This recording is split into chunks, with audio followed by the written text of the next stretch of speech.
synonymous with love, or God is love. You know, some people use it the same way. So, is God loving? Yep. Okay. How is God loving? In all ways. What's that? In all ways. In all ways. But how? Unconditional. Unconditional. Wants to give us the kingdom. Wants to give us the kingdom. Okay. Gives us How, freedom. we can't, you know, God is one of these that can't hear, feel, see. How's God doing all this? Through energy. Okay, through energy, through us. Okay, I'm going to ask you again. Is God loving? No, he is love. He is love. Okay.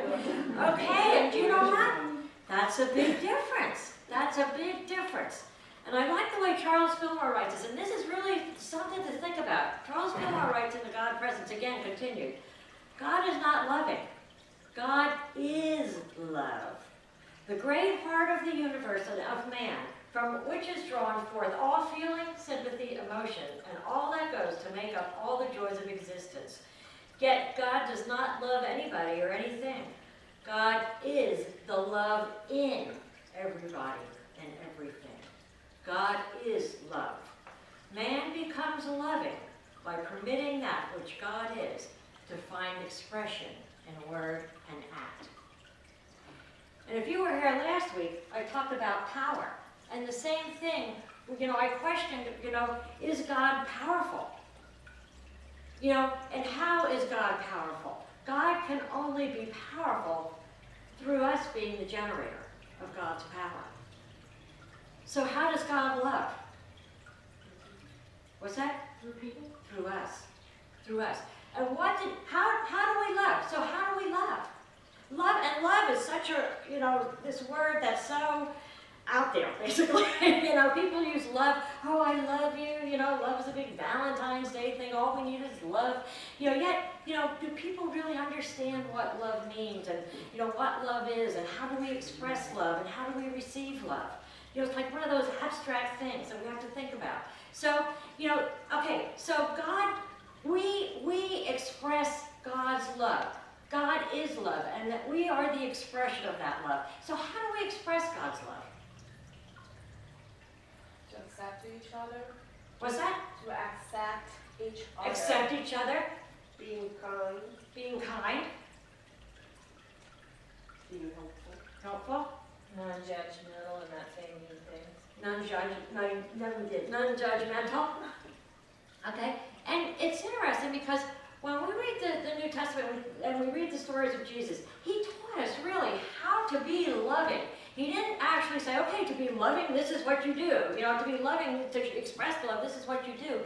He was an expression of love. I mean, think about it. Jesus was the ultimate expression of love. So let's think about some of those things that he did. And I'm going to go back to also, there's a book called The Five Love Languages, and I had mentioned the 5 love languages of children, which is basically the same thing. But it's how we express love. And, you know, and it's going to culminate at the end to something very interesting and something to think about. But the 5 love languages encompass gifts, acts of service, physical touch, words of affirmation, quality time. Quality time. So, okay, so think about acts of service. Okay, acts of service is a huge one, right? When we do acts of service, unconditional acts of service, isn't that expressing God's love? And think about all the times that Jesus did acts of service, expressing God's love. Okay, I want you to read something and really think about this. It's called Life and Love. My husband is an engineer by profession. I love him for his steady nature, and I love him for his warm feeling when I lean against his broad shoulders. 3 years of courtship, and now 2 years into marriage, I would have to admit that I'm getting tired of it. The reasons of me loving him before have now transformed into the cause of all my restlessness. I am a sentimental woman and extremely sensitive when it comes to a relationship and my feelings. I yearn for the romantic moments, like a little girl yearning for candy. My husband is my complete opposite. His lack of sensitivity and the inability of bringing romantic moments into our marriage has disheartened me about love. One day, I finally decided to tell him of my decision that I wanted a divorce. Why, he asked, shocked. I'm tired. Are there no reasons for anything in this world? I answered. He kept silent, and the whole night seemed to be in deep thought with a lighted cigarette at all times. My feeling of disappointment only increased.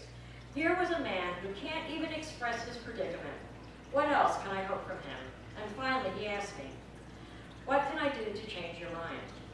Somebody said it right. It's hard to change a person's personality, and I guess I have started losing faith in him. Looking deep into his eyes, I slowly answered, here's my question. If you can answer and convince my heart, I will change my mind. Let's say I want a flower located on the face of a mountain cliff, and we both are sure that picking the flower will cause your death. Will you do so? He said, I'll give you my answer tomorrow. My hopes just sank by listening to his response. I woke up the next morning and found him gone, and saw a piece of paper with his scratchy handwriting underneath a glass of milk on the dining table near the front door, which goes, my dear, I would not pick that flower for you. Please allow me to explain the reasons further. This first line was already breaking my heart. I continued reading. When you use the computer, you always mess up the software programs, and you cry in front of the screen. I have to save my fingers so that I can help you restore the programs. You always leave the house keys behind. Thus, I have to save my legs to rush home to open the door for you. You love traveling, but always lose your way in a new city. I have to save my eyes to show you the way. You always have the cramps whenever your good friend approaches every month. I have to save my palms so that I can calm the cramps in your tummy. You like to stay indoors, and I worry that you are infected by infantile autism. I have to save my mouth to tell you jokes and stories to cure your boredom. You always stare at the computer, and that will do nothing good for your eyes. I have to save my eyes so that when we grow old, I can help you clip your nails and help you remove those annoying white hairs. So I can also hold your hand while strolling down the beach as we enjoy the sunshine and the beautiful sand, and to tell you the color of the flowers, just like the color of the glow of your young face. This, my dear, unless I am sure that there is someone who loves you more than I do, I could not pick that flower yet and die. My tears fell on the letter and blurred the ink on the handwriting, and as I continued reading, now that you have finished reading my answer, if you are satisfied, please open the door, and I am standing outside bringing your favorite bread and fresh milk. I rushed to pull open the door and saw his anxious face, clutching tightly with his hands the milk bottle and a loaf of bread. Now I am very sure that no one will ever love me as much as he does, and I have decided to leave the flower alone. That's life and love. When one is surrounded by love, the feeling of excitement fades away, and one tends to ignore the true love that lies in between the peace and the dullness. Love shows up in all forms, even very small and cheeky forms. It has never been a model. It could be the most dull and boring forms. Flower and romantic moments are only used and appear on the surface of the relationship. Under all this, the pillar of true love stands, and that's our life. Love, not words. I think that's an awesome story. So many times we look for something different out of love than the love that is there, expressing and expressing and expressing. And the 5 love languages talks about how, we each speak a different language of love. We feel loved in different ways. And a lot of times we tend to love others in the way that we feel loved. But sometimes that's not the way they feel loved. Sometimes they need another way to feel loved. But no matter what, it's all love. It's all love, and it's all God. So, what I'd like to get through in this message is, there's a lot of different languages in love. But we have to be open to receive and see those languages, see somebody speaking those languages, and we also have to be able to speak all those languages also. So, thinking about acts of service. Obviously, his love language was acts of service. He had been there all those times to help her with the software, to do this, to get her bread, to get her milk, to do all those things. And she wasn't seeing that. She was missing the romantic touching part, or, the romantic, that kind of thing.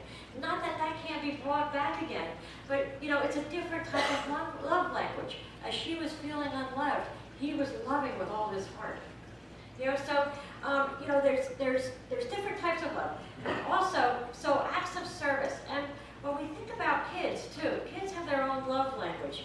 And, with doing all this preparation for this talk and this class and stuff like that, I said to my own kids, I was trying to figure out what is their main love language. Not that they don't speak all the others, we need to have all five. We need to do all five, to experience all five, to give all five, but there's usually one main one that makes us feel totally loved. And, as we think about the stories of Jesus, he used all of those. Acts of service, gifts, physical touch, quality time, all of those things he expressed to everyone else. So he showed love in all those different ways, and he taught us how to love in different ways too. So when we take those, we learn what love is. So if we think about, I said to my kids, I said to my daughters, I didn't talk to my son yet, but I said to my daughters, I said, when you feel loved by us, what is it that makes you feel loved? And, they kind of thought that was a kind of a weird question. Well, yeah, I feel loved, but let's see, how do I feel loved? And it was interesting because both my daughters, and in the last few years, each of them went through something different that they needed me there. And I took off work so that I could be there for them. And they said, you know what, the main thing to feel loved is that you're there for me, no matter what. When you took off from work, just to be with me. And, I don't know that if that was quality time or acts of service, but being there, just being there for someone. Just being in somebody's presence sometimes is an act of love. I remember, Eric Butterworth saying in a message one time about he met somebody that felt so unloved. He said that this world is not, there's no love in this world anymore. And he said, well, I encourage you to come to a unity service one morning. Come to a unity service and see if you can't feel love. So she came to the unity service, and everybody was open arms and hugging her and affirming her and, expressing love in different ways. And she left saying, I didn't feel love at all. So why didn't she feel love at all? She wasn't open to She accept wasn't it. open to it. She Yeah. wasn't open to accept that love. So love is a two-way street. We have to be able to give love, but we have to be able to receive love also. With an open heart, giving and receiving with an open heart. When we talk about gifts. Go ahead, Maria. How do you make a person to be open to receive the love? Do you know what? Giving love, you keep have the word shine your face. Yes. And all you can do, what I would say to that? All you can do is continue to give love and know that that's the right thing to do. Continue to give love and know that that's right. And see them as accepted and see them differently. Because once we start seeing them differently in our mind, they become that. Lead by example. Yeah, exactly. Exactly. And that's the challenge. And that's the challenge of love. What Jesus taught is not to love our kids is easy. To love our friends is easy. To love our community and those around us, that's easy. It's the ones that, it's hard when it's the ones that are, quote, unlovable. When we can open up our arms and give service to those that we find unlovable. When we can give gifts. Go ahead. I would also like to suggest that sometimes people understand love by having it withheld a little bit. Because I remember when my daughter was little, every time we passed by a McDonald's, she wanted to go into McDonald's and expected that it was going to be there. And I said no. But that's not withholding love, though. I don't think that's withholding love. But sometimes, when some people think that it's just they're going to get, they don't appreciate what they're getting. So I see what you're saying, but I also feel that it's not exactly tough love, but, I do. I And believe in what I'm you're saying gifts, and not always, you know what, gifts aren't always the thing. Giving gifts aren't, you know, really, and that's one part of, some people feel loved by getting gifts, but really, getting gifts is not It's how not we just live. gifts Yeah. of material nature. If somebody is being mean to you when you're giving love, are you going to keep going, oh, nice little child, whatever? You know, you have to respect yourself. You have to love yourself first. Go ahead. And I don't totally agree with that, but go ahead. Okay, what I'm saying is that you're talking about the different languages of love. So his perception or her perception of love may be different than what you're giving. You're giving and giving and giving from your perception of love, from your love language, and they have another love language, and so they're not hearing you at all because you're not speaking their language. And And you know what? And that's almost like the story too. Is you can be giving and giving and giving and you know. In your perception. I know. My daughter who just got married not too long ago. You know, she said when I was talking to her about this, she said, "Boy, that makes a lot of sense because you know, her husband is one that likes to cuddle, likes, you know, physical touch and, you know, stuff like that. And he said, you know, I feel like our love is dwindling, like you don't love me as much. And she's like, what do you mean I don't love you? I wake up and I make you breakfast and I do this for you and I do that for you. So her love is acts of service and his was physical touch and taking that time and you know, so to him, their love was going, you know, going downhill because they weren't spending that time. But to her, she was showing more love than ever. So they were speaking two different languages, yet they were each expressing an incredible amount of love. You know, and that's what's funny about our humanness. You know, our humanness. When you look at, you know, we're spiritual beings, you know, expressing love in all different ways, but our humanness has this block. You know, and that's what the thing is. It's our humanness. So, Jan, do you want to say something?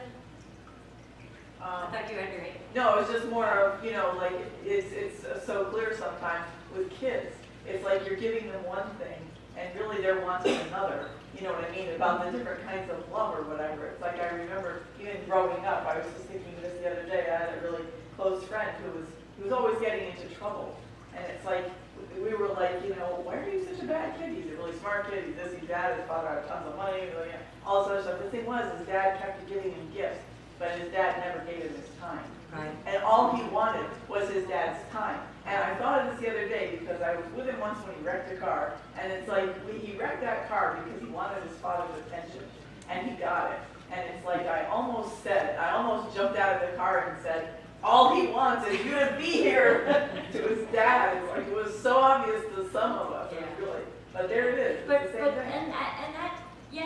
yet that person that gave the gifts, it was, you know, I'm sure it was out of love. You know, they maybe they didn't have that when they grew up, and so they thought the way I can love my kids is give them all those things that I didn't have. Yeah. You know, so, you know, and there again, you know, sometimes we judge people on how they love or how they don't love or whatever. It's all love. You know, it's all love, spoken in a different language. You know, and we have to understand that. And it's interesting because a couple of years ago I did a relationship workshop, and you know, couples were there that were married for years, didn't realize what the other person's love language was. And once we talked about it, they realized, God, now I understand things. You know, why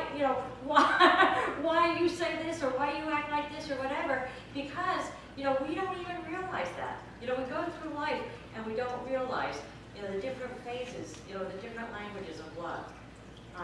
You know, and yet, you know, Jesus was so clear in how he used everything. He used everything. You know, physical touch. You know, he would touch people just to heal them. That his touch would be healing. You know, so he would use physical touch.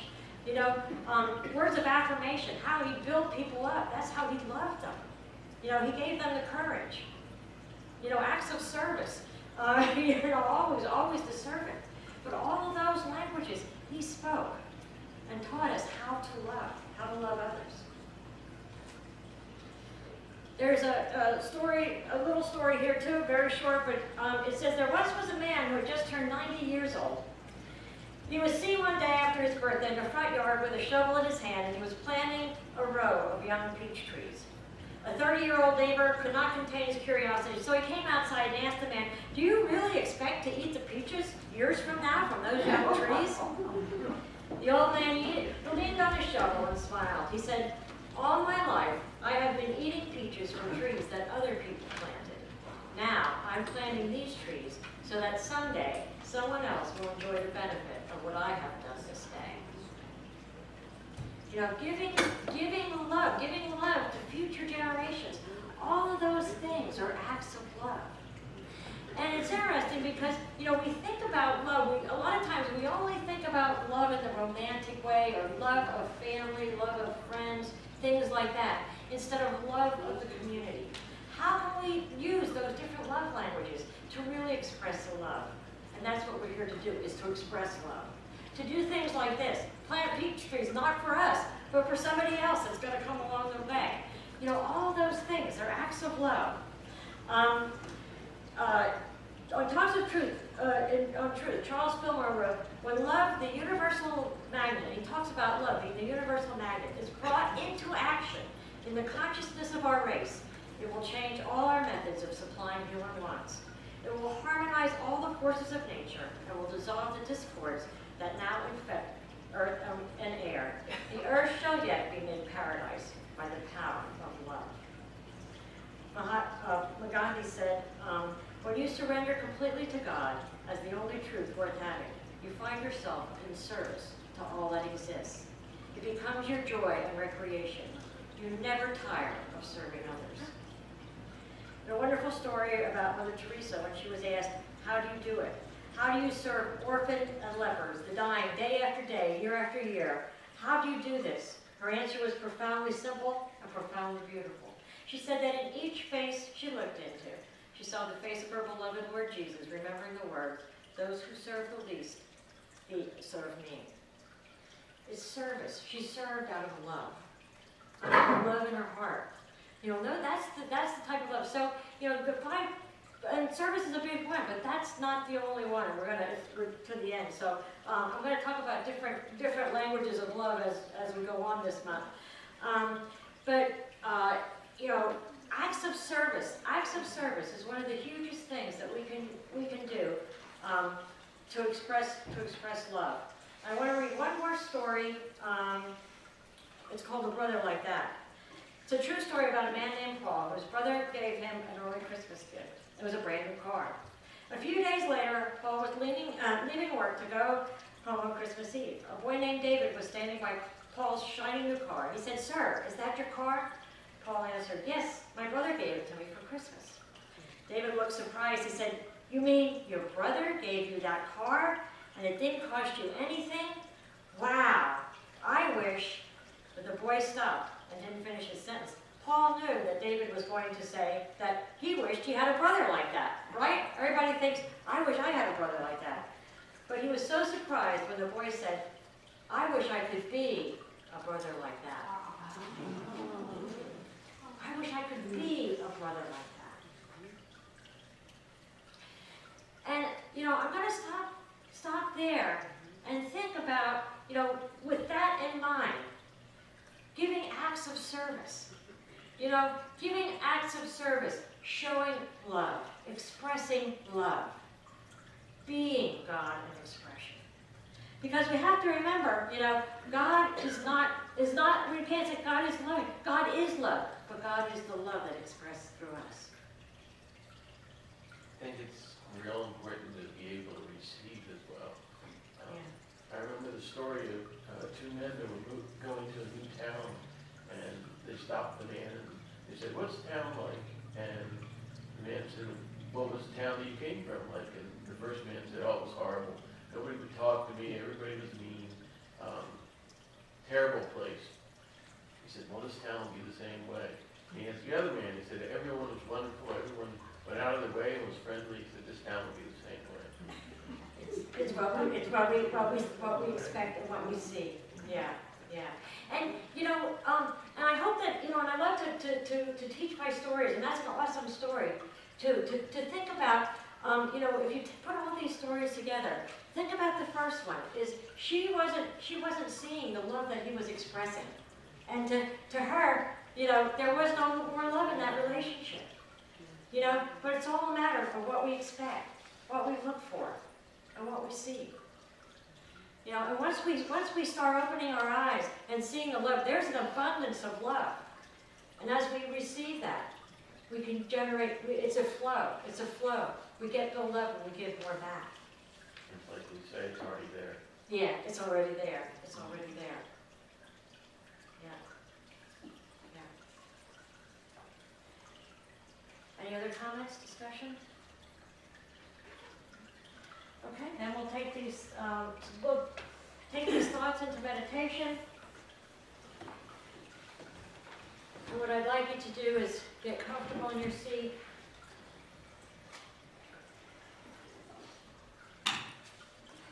Feel the seat supporting your body, the floor supporting your feet. Feel the energy in the room.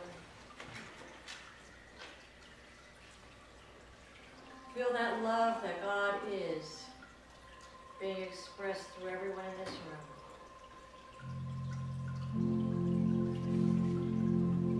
Feel that energy.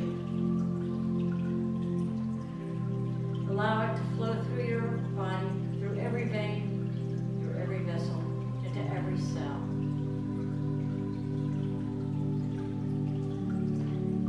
Allow that love energy to culminate in your heart.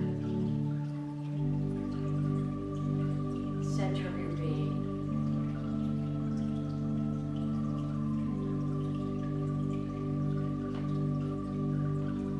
That part of love that God is.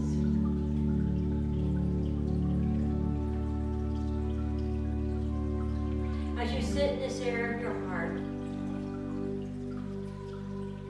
open wide your arms and allow the love of God to flow through you. Feel the warmth coming over your body. Feel that feeling of overwhelming joy.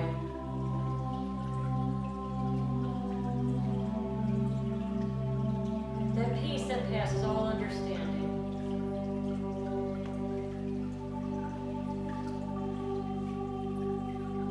As you feel this in your heart, know that it was put there to be given away and to be shared.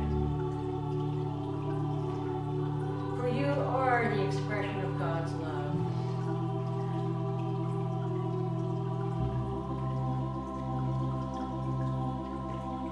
Open your mind and your heart to opportunities this week, this day, and every day that you can be expression of God's love.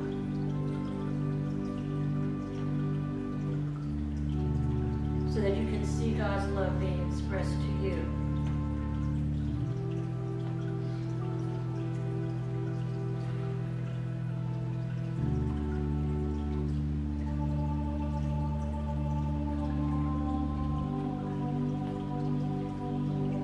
As we hold on to this idea of love and this knowing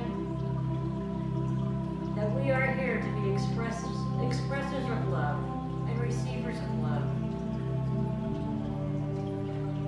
Know that as we do this, and we touch all those people in our area, that they'll touch others, and the love will express and expand